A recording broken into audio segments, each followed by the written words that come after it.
Ok, dans cette vidéo, nous discutons de la propagation des erreurs. Il y a quelques exemples dans ce document. Le nom de ce document, c'est, on peut voir dans l'écran, propagation of errors, auto.fr. C'est le chapitre 1.06. Et ici, on donne quelques exemples. Par exemple, on a deux numéros, x et y, deux variables. Et chaque variable a une erreur. Quand on fait les measurements, il y a toujours des erreurs. Et aussi, quand on met un numéro dans l'ordinateur, il y a des erreurs. Donc, c'est important à savoir qu'est-ce que c'est l'erreur quand on fait des opérations arithmétiques sur les variables. Dans cet exemple, si on ajoute x et y, on prend x plus y, on a un intervalle d'erreur comme ça. Je peux écrire ça comme, tu peux voir que ça c'est la moyenne de cet intervalle, c'est 4.9 plus ou minus 0.09. Okay. Donc, ça c'est la magnitude de l'erreur. Et on peut voir ici, il y avait la magnitude 0.05, 0,04. Donc ici, l'erreur ici, c'est égal à la somme des erreurs individuelles.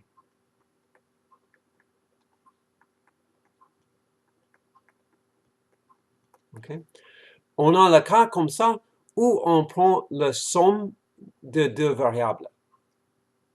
Si on prend la somme de deux variables, les erreurs sont ajoutées ensemble. Mais quand on a des formules, on n'a pas seulement la sommation des variables, parfois on a le produit et parfois on divise. Il y a une formule générale ici. Si on a f qui est une fonction des variables x1, x2 jusqu'au xn, l'erreur dans le f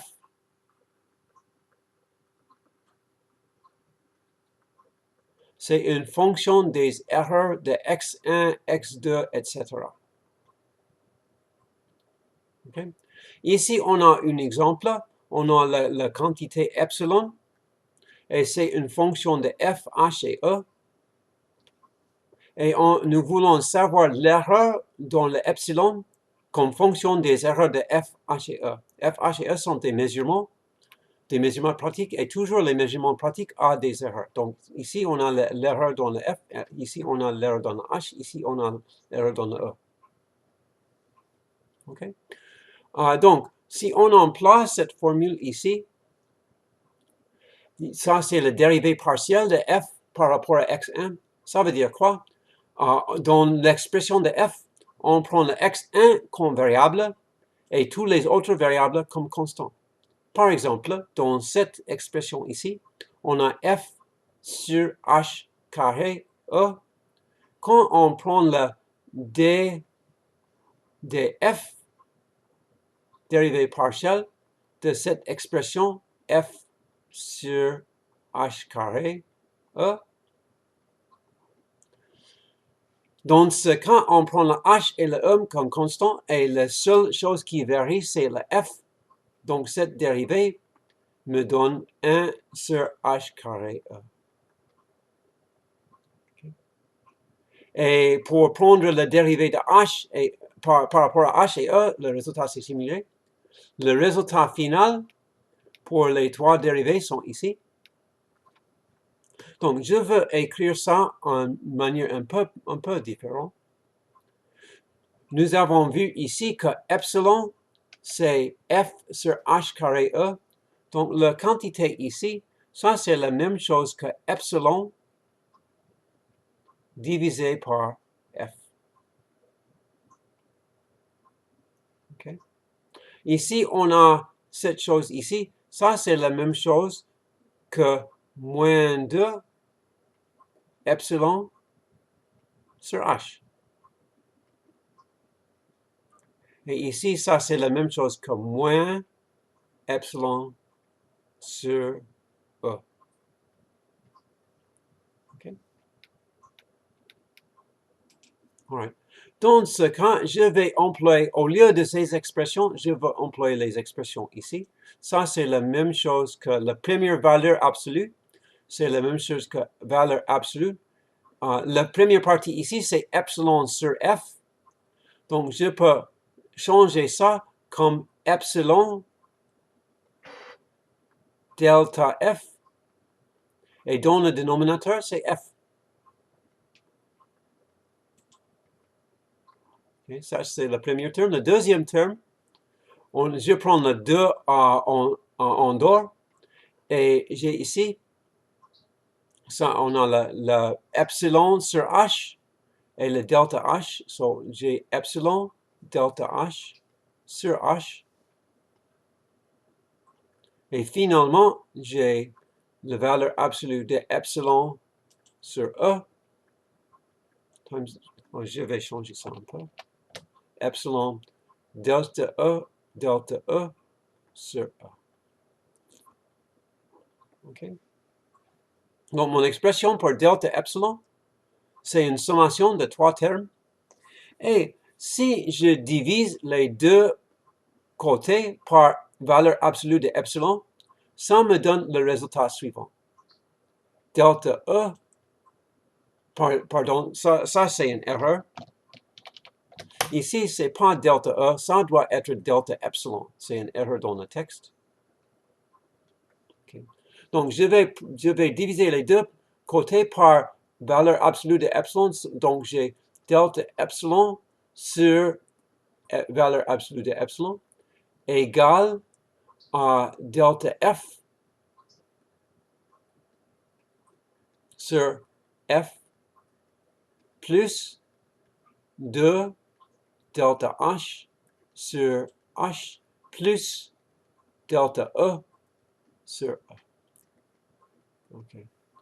Donc, qu'est-ce que c'est la signification de cette expression? Ici, j'ai l'erreur